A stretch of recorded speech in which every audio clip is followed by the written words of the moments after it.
बिस्मिल्लाहिर्रहमानिर्रहीम। अस्सलाम वालेकुम नादरीन, आप यूट्यूब चैनल देख रहे हैं। मैं इमरान खान हूँ। नादरीन, एक कमेंट से मैं इस वीलॉग का आगाज़ करता हूँ। मोहम्मद फ़हीम साहब ने कहा और बात बिल्कुल ठीक है, ये ऐसे ही है।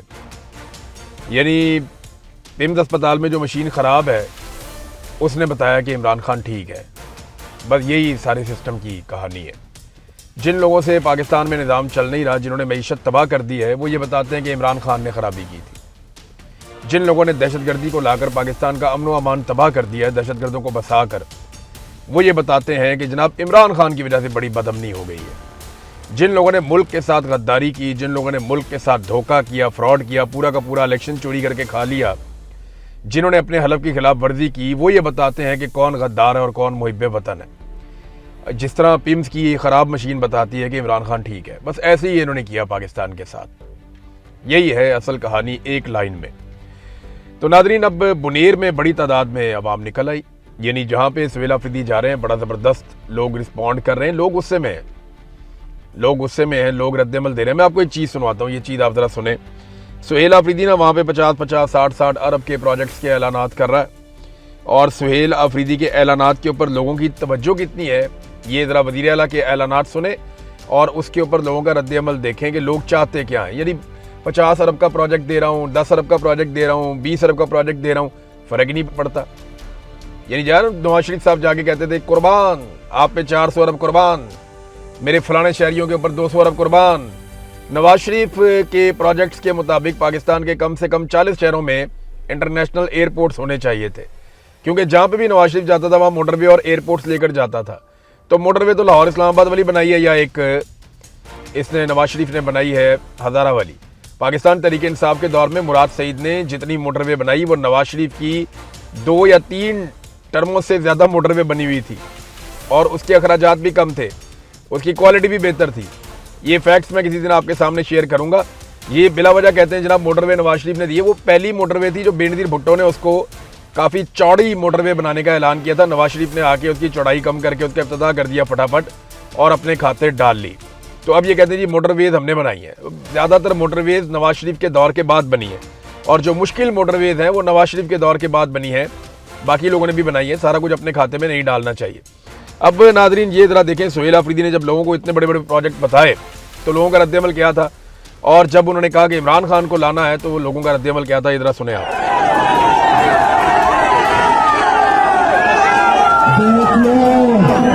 देख लो, सुन लो, तकरीबन 50 अरब रुपए के प्रोजेक्ट का ऐलान कर रहा हूं, लेकिन कोई खुश नहीं हो रहा। इमरान खान चाहिए इनको, मेरे पाकिस्तानियों। तो ये लोग इमरान खान की आवाज़ सुनने आते हैं जलसे में। वहाँ स्पीकर पे इमरान खान की पुरानी आवाज़ सुनाई जाती है, उसकी तकरीर सुनाई जाती है। लोग वो सुनना चाहते हैं, लोग इमरान खान को देखना चाहते हैं, लोग इमरान खान को वापस लेना चाहते हैं, उसे हासिल करना चाहते हैं। और यही लोगों की अब ख्वाहिश है। आप जो मर्जी लोगों को, आप सोने के प्लेट के अंदर भी लोगों को खाना देंगे ना तो लोग आपसे कहेंगे जी इमरान खान किधर है। जिन्होंने पूछना है, जिनको शऊर मिल गया, वो आपको यही कहेंगे। हसीना वाजिद ने इकॉनमी ज़बरदस्त कर दी थी अपने मुल्क की, लेकिन लोगों ने कैसे जूते मार के भगाया। इकॉनमी तो वहाँ पे बहुत अच्छी थी। तो पाकिस्तान के अंदर आप इकॉनमी को अगर बेहतर कर भी लें, अव्वल तो आपसे होनी नहीं है, आप नालायक हैं, निकम्मे हैं, आप नहीं कर पाएंगे। ना ये कोई पॉलिटिकल गवर्नमेंट है, ना इनकी कोई आवाम में जड़ें हैं। लेकिन अगर आप इकॉनमी बेहतर भी कर लें तो क्या आप इमरान खान से जान छुड़ा लेंगे? सवाल ही पैदा नहीं होता। आप ये कर ही नहीं पाएंगे। और इकॉनमी ना चलने की वजह से, मैंने आपको कुछ अर्सा पहले कहा था कि 3 फैक्टर्स हैं, इनमें से जब भी 2 इकट्ठे हो गए, पाकिस्तान की मिलिट्री एस्टेब्लिशमेंट हाथ जोड़ लेगी अवाम के सामने और फिर पाकिस्तानियों को इलेक्शन भी मिल जाएगा, इमरान खान की रिहाई भी हो जाएगी।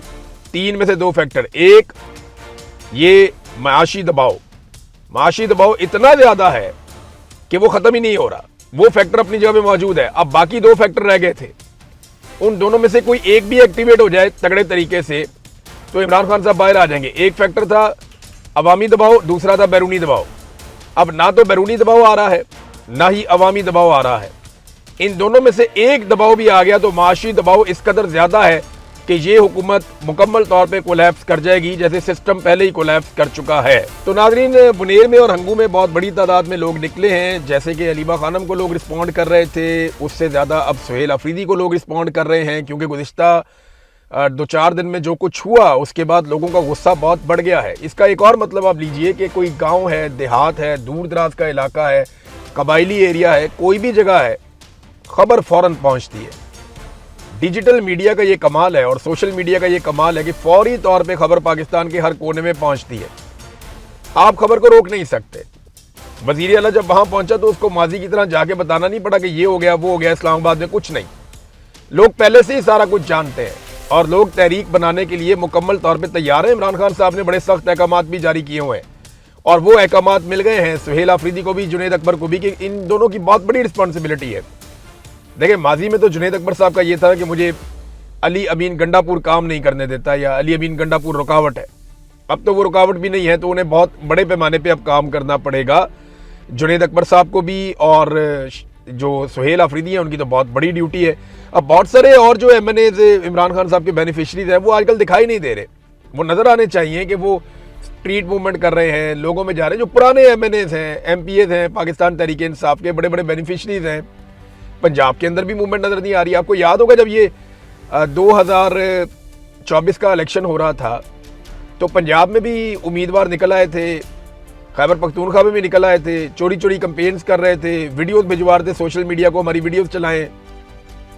सोशल मीडिया से प्रोजेक्शन मांग रहे थे कि हमारी एक्टिविटीज़ को दिखाया जाए, बताएं लोगों को, हमें ज़्यादा से ज़्यादा प्रमोट करें। लेकिन वो सारे लोग कहाँ गए? देखिए ना, अपना इलेक्शन लड़ने के लिए उन्होंने दिन रात एक कर दिया था, पूरा जोर लगा दिया था। 2024 में हर तरह का उन्होंने खतरा लिया था, उस वक्त वस्तायत बहुत ज़्यादा थी, लेकिन आज वो लोग दिखाई नहीं देते। कौन कंपेन चल रहा है पूरे पंजाब के अंदर? दिखाएं ना, कहाँ पे कोई बड़े पैमाने पे कंपेन हो रही है, लोग घुसे हुए हैं शहरों के अंदर, गाँव के अंदर, देहातों के अंदर, गलियों मोहल्लों के अंदर। चंद एक लोगों को छोड़ के कोई काम ही नहीं कर रहा। खैबर पख्तूनख्वा में सुहेल आफरीदी आपको नजर आ जाता है, उसके अलावा कौन काम कर रहा है? कहाँ पे गली मोहल्लों के अंदर कंपेन हो रही है?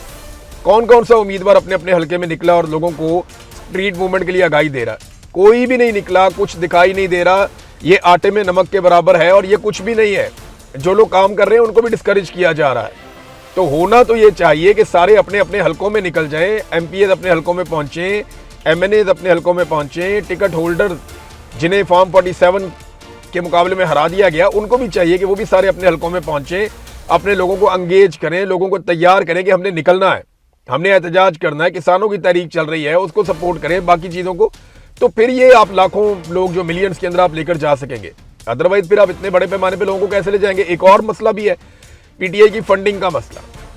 PTI को ये सब करने के लिए बहुत बड़े पैमाने पर फंडिंग चाहिए।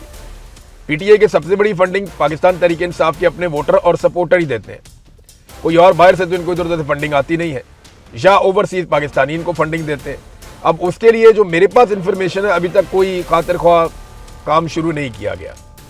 यानी स्ट्रीट मूवमेंट के नाम पे ये एक्टिविटीज़ तो हो रही हैं, लेकिन जो इनको खर्चा चाहिए होगा, जो इनको पैसा चाहिए होगा, अगर आपने बहुत बड़े पैमाने पे आप मिलियंस लोगों को अगर लेकर जाना चाहते हैं इस्लामाबाद, तो आपका रोज़ाना का खर्चा जो है वो लगभग 10 करोड़ 20 करोड़ तक का आपका खर्चा, या हो सकता है इससे ऊपर नीचे आपका खर्चा हो।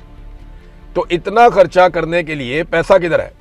वो पैसा भी तो आपको अरेंज करना पड़ेगा। अब तक इतना ही, अपना ख्याल रखिएगा, अपने चैनल का भी। अल्लाह हाफ़िज़।